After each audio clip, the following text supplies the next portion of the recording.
মই যেহেতু সেই দুৰ্ভগীয়া পৰিয়ালটোৰ বাসগৃহত উপস্থিত আছোঁ মোৰ পিছপিনৰ পৰিৱেশ দেখুৱাব যিহেতু কালিৰ দিনটোত মৃতদেহ উদ্ধাৰ হ'ল আৰু আজি এই গোটেই মৃতদেহটো পোষ্টমৰ্টেমৰ পিছত ৰঙিয়ালৈ লৈ অনা হ'ব আৰু এই মুহূৰ্তত আমি বাসগৃহৰ যি ধৰ্মেন্দ্ৰ নাথৰ বাসগৃহৰ চৌহদৰ পৰিৱেশটো দেখুৱাই আছোঁ আৰু এই ধৰণে লোকাৰণ্য হৈছে এই গোটেই বিষয়টো কি ধৰণে আচলতে তদন্ত প্ৰক্ৰিয়া আগবঢ়াব সেই সবিশেষ কথা আমি ইয়াৰ স্থানীয় লোকৰ কথা জানিব বিচাৰিম কি ক'ব এই গোটেই বিষয়টো তদন্ত প্ৰক্ৰিয়া এতিয়া আগবাঢ়িব 6জনক অভিযুক্ত ইতিমধ্যে আৰক্ষী আটক কৰিছে আৰু 3গৰাকী এতিয়াও পলাতক হৈ আছে এই গোটেই কথাখিনিক লৈ আপোনালোকৰ গাঁওবাসী হিচাপে কি মতামত হয় আপোনালোকৰ চেনেলৰ যোগেদি আমি প্ৰথমে সমগ্ৰ অসমবাসীকে জনাব বিচাৰিছোঁ এই ধৰ্মেন্দ্ৰ নাথৰ যি দুৰ্ভগীয়া পৰিয়ালটোৰ একমাত্ৰ উপাৰ্জনকাৰী 21 বছৰীয়া যুৱক এজনক আমি হেৰুৱাব লগা হ'লোঁ তেওঁৰ পৰিয়ালে হেৰুৱাবলগীয়া হ'ল ইয়াৰ আমি বিশাল মানে আজি 6 দিন ধৰি আমি শান্তিপূৰ্ণভাৱে আমি অহিংসভাৱে আমাৰ বৰদলবাসী ৰাইজে নিৰবিচ্ছিন্নভাৱে প্ৰতিবাদ জনাই আহিছোঁ আৰু আমাৰ প্ৰতিবাদত আৰক্ষী প্ৰশাসন হেও মানি অৱশেষত ধৰ্মেন্দ্ৰ নাথৰ মৃতদেহ উদ্ধাৰ কৰিবলৈ সক্ষম হ'ল মৃতদেহ উদ্ধাৰ কৰি তেওঁলোকে যোৱাকালি পোষ্টমৰ্টেমৰ কাৰণে লৈ গৈছে আমি গম পোৱা মতে আজি 12 বজাত আমাৰ ইয়াত উপস্থিত হ'ব লাগিছিলে কিন্তু অলপ দেৰিকৈ হয়তো উপস্থিত হ'ব এতিয়া আমি আপোনালোকৰ যোগেদি আমি অসমৰ গৃহ বিভাগৰ দায়িত্বত থকা সন্মানীয় মুখ্যমন্ত্ৰী ডক্টৰ হিমন্ত বিশ্ব শৰ্মা ডাঙৰীয়াৰ জনাব বিচাৰিছোঁ যে এই দুৰ্ভগীয়া পৰিয়ালটোৰ একমাত্ৰ উপাৰ্জনকাৰী যিগৰাকী ধৰ্মেন্দ্ৰ নাথৰ অকাল বিয়োগ হ'ল এই পৰিয়ালটোৰ প্ৰতি তেখেতে ন্যায় প্ৰদান কৰক তেখেতে সকলোকে মানে ন্যায় প্ৰদান কৰি আহিছে আমি বিচাৰোঁ তেখেতে এই পৰিয়ালটোকো ন্যায় প্ৰদান কৰক উপযুক্তভাৱে তেখেতসকলৰ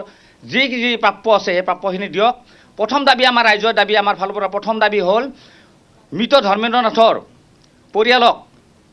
এককালীনভাৱে 1 কোটি টকাৰ আৰ্থিক সাহায্য প্ৰদান কৰক কাৰণ তেওঁৰ একমাত্ৰ উপাৰ্জনকাৰী ধৰ্মেন্দ্ৰ নাথ আজি তেওঁৰ পৰিয়ালত নাই হয়তো ভৱিষ্যতলৈ তেওঁৰ উপাৰ্জনৰ কোনো ৰাস্তা বন্ধ হৈ গ'ল 2 নম্বৰ কথা হ'ল তেওঁৰ পৰিয়ালৰ যিকোনো এজন উপযুক্ত ব্যক্তিকে স্থায়ীভাৱে যিকোনো চৰকাৰী পদত নিযুক্তিৰ ব্যৱস্থা কৰক এইটো আমাৰ ৰাইজৰ দাবী 3 নম্বৰ কথা হ'ল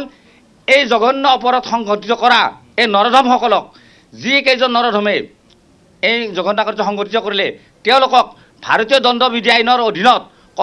কঠোৰ শাস্তি প্ৰদান কৰক দৃষ্টান্তমূলক শাস্তি প্ৰদান কৰক যাতে ভৱিষ্যতে কোনো হিমাংশু কাকতিৰ দৰে তোমাৰ অংশুময় কলিতাৰ দৰে পাখণ্ডসকলে এনে জঘন্য কাৰ্য আৰু সংঘটিত কৰিব নোৱাৰে আৰু আমি ভৱিষ্যতে যাতে আৰু এনেকুৱা ধৰ্মেন্দ্ৰ নাথক আমাৰ মাজৰ পৰা হেৰুৱাই পেলাবলগীয়া নহয় তাৰ বাবে তেখেতসকলক এটা দৃষ্টান্তমূলক শাস্তি দিয়ক চৰকাৰীভাৱে এই পৰ্যন্ত কোনোবা প্ৰশাসনীয় লোক ইয়াত উপস্থিত হৈছেনে এই গোটেই পৰিয়ালটোৰ খা খবৰ ল'বলৈ আমি জনাত এতিয়ালৈকে প্ৰশাসনীয় ফালৰ পৰা কোনো অহা নাই উচ্চপদস্থ বিষয়া কোনো আমাৰ মাজত যোগাযোগ কৰা নাই পুলিচ প্ৰশাসনৰ পৰা কেইজনমান যোৱাকালি আহিছিলে তাৰ আগতো আহিছে তেওঁলোকে বিভিন্ন তদন্তৰ খাতিৰত আমি অহা বুলি ভাবিছোঁ কিন্তু যিখিনি আমাৰ প্ৰশাসনীয় বিভাগত থকা দায়িত্বশীল ব্যক্তি আছে তেখেতসকলৰ মাজৰ কোনো ব্যক্তি আমাৰ মাজত এতিয়ালৈকে অহা নাই আমাৰ সন্মানীয় বিধায়ক ভৱেশ কলিতা ডাঙৰ আজি ৰাতিপুৱা আহিছিলে আৰু তাৰ আগতে এদিন আহিছিলে কিন্তু আমি তেখেতৰো হস্তক্ষেপ বিচাৰিছোঁ এই ক্ষেত্ৰত তেখেতে আমাক ৰাইজক ন্যায় প্ৰদান কৰাৰ ক্ষেত্ৰত যি ধৰণৰ ভূমিকা গ্ৰহণ কৰিব লাগে সেই ধৰণৰ ভূমিকা গ্ৰহণ কৰক তেখেতে পুলিচ প্ৰশাসনক বাধ্য কৰক যথোপযুক্ত তথ্য পাতি যাতে তেওঁলোকে আদালতত দাখিল কৰিব পাৰে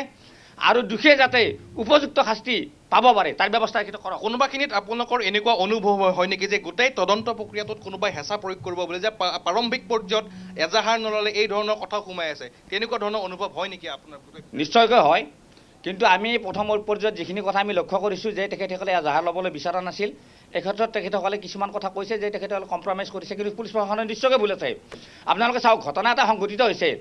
ঠিক আছে অংকুৰ আপুনি তেওঁলোকৰ মন্তব্য সংগ্ৰহ কৰক আমি পৰৱৰ্তী সময়ত তেওঁলোকৰ মন্তব্য সম্প্ৰচাৰ কৰিম দোষীক কঠোৰ শাস্তিৰ দাবীত এতিয়াও অটল হৈ আছে ৰঙিয়াবাসী মুঠৰ ওপৰত এতিয়া পৰিয়ালটোক সেই সকাহ প্ৰদান কৰিবলৈ তেওঁলোকে দাবী উত্থাপন কৰিছে গতিকে কি ব্যৱস্থা গ্ৰহণ কৰিব এতিয়া বিজেপিৰ পালি নেতাই এই কাণ্ড সংঘটিত কৰিছে গতিকে বিজেপিৰ ফালৰ পৰা তেওঁলোকক কঠোৰ শাস্তি বিহাৰ ক্ষেত্ৰত কি ব্যৱস্থা গ্ৰহণ কৰিব ভৱেশ কলিতাৰ নাম বাৰে বাৰে উত্থাপন হৈছে কি ব্যৱস্থা গ্ৰহণ কৰিব কিয় লক্ষণীয় হ'ব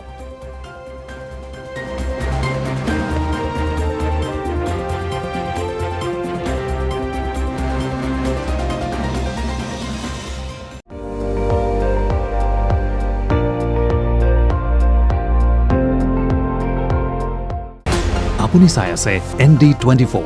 সৰ্বশ্ৰেষ্ঠ নহয় সৰ্বোত্তমৰ দৌৰত